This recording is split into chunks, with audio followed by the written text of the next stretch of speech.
Hi friends, welcome back to my training series. I hope you're well, I hope you're hanging in there. For me, I'm doing okay. I had a decent week. Training wise, still pretty much focused on recovery, although I am kind of getting mentally ready to start working harder.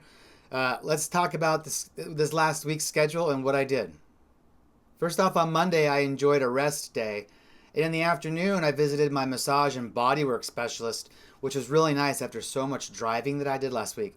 It was really good to get the body worked on and get everything moving well.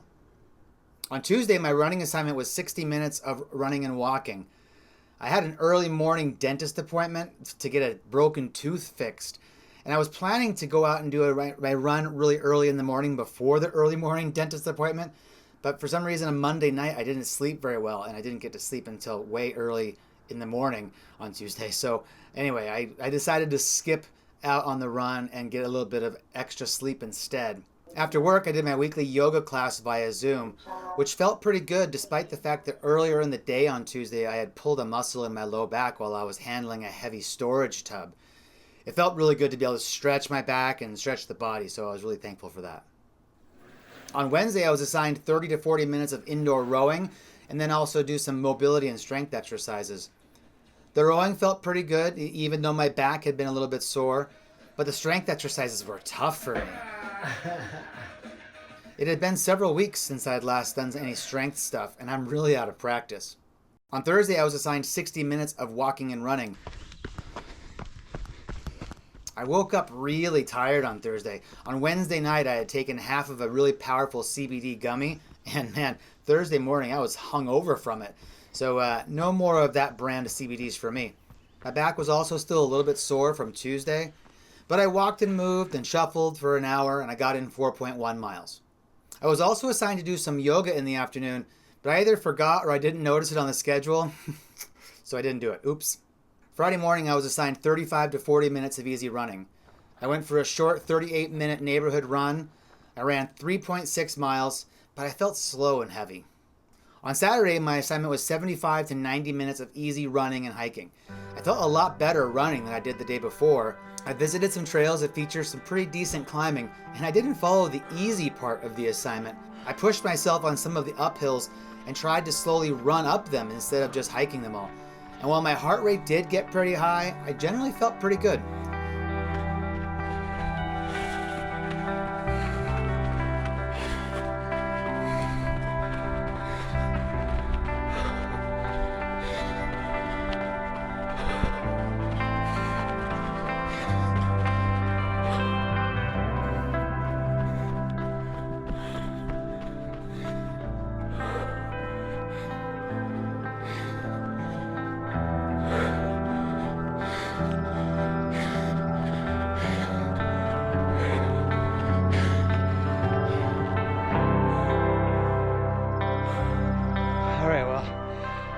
I've been going for 45 minutes. I think it's time to turn around. Whew.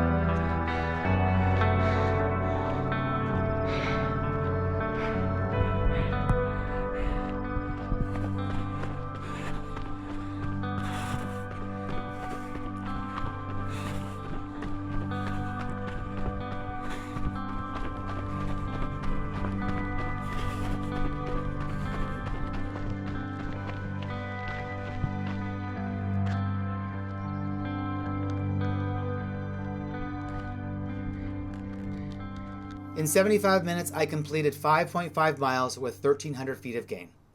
Finally, on Sunday, I was assigned another 30 to 40 minutes of running.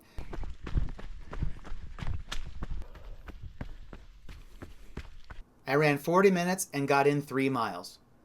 Overall, it was a lighter recovery-focused week, but I finished it with a total of 3.5 hours of running for 16.3 miles total. I feel like mentally, I'm ready to start training a little bit harder.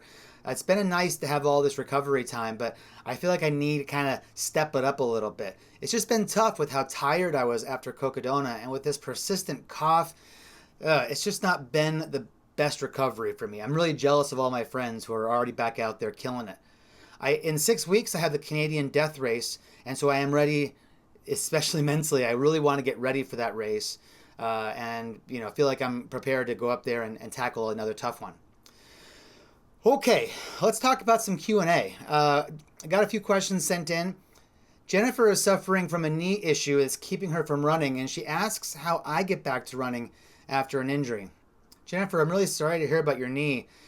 Injury sucks. I know for me, I'm certainly not good at it. I get impatient and my mood really suffers. In the past, when I've had an injury that's taken me away from running, I've focused on non-impact activities so I can maintain my fitness at least somewhat, but I didn't necessarily enjoy them. Mountain biking and swimming were big for me when my ankle was injured. And I was also very motivated to do my assigned exercises from the physical therapist. But yeah, it's just a tough time. I really hope you can get back at it before it's too long. I know how tough it can be, especially mentally or emotionally, to not have that activity. So I'm really sorry you're facing this. I hope you get back to it soon.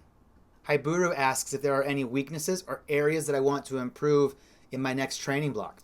I don't really think about training blocks, but I am trying to improve my overall daily nutrition so that I have more energy for my workouts and for recovery. Leah has been helping me quite a bit. She's been helping me with some of getting my meals together and making sure that I have some of the right things in it. But I am also considering consulting a nutritionist so I can try to find things that will benefit me and be specifically geared towards, good workouts and good recovery. It's just a complicated thing, and it's a really difficult problem for me to solve, but I'm hoping I can make some progress. Trey Hicks asks about what excites me for the 200-mile distance. I think there's a couple of things I love about 200s. First, I just love the challenge of moving for days on end. It's very, very difficult, but somehow there's enough good feelings along the way to make it seem like it's fun. But it's really the camaraderie in the community that attracts me the most. There's just so many good vibes happening when you come into an aid station or when you meet somebody on the trail. Everyone is really encouraging each other, and there's just so much goodwill that we feel for each other. I just love it. And regular life is just really hard. And so I just love that I get to put everything about regular life on hold for a little while, and that all I have to think about during a 200 is getting myself to the next aid station. Being able to just focus solely on just that physical task of running is just a real nice break from everything real life is throwing at us. So yeah, basically I just love it. It's definitely hard, but there's so many good things along the way that I've just become a real big cheerleader for the distance. Finally, Cindy Lou asks how Leah's training is going and if she's also working with a coach. Well, actually, Cindy Lou, Leah's out doing some gardening. Let's go out and ask her. Hey, honey. Can I ask you a question? Yes. For this week's vlog, Cindy Lou wonders how your training is going and also wonders if you're working with a coach. Oh, okay. My training for javelina is going okay. I had an ankle injury probably about 5 years ago, and it's really started to flare up in the last 6 months. So I've been really rehabbing that more than actually getting in longer miles. But getting through it. It's getting better. I'm not working with a coach right now. I have in the past worked with a couple different coaches, and I enjoyed that. But right now, I'm not. All right. All right. Thanks a lot for the questions, everybody. If you have a question you'd like me to think about for next week's video, please do put it in the comments below. And I think that's going to be it for this week. Thanks a lot for watching. I really hope you all have a great week, and we'll see you next week. All right, take care. Bye-bye.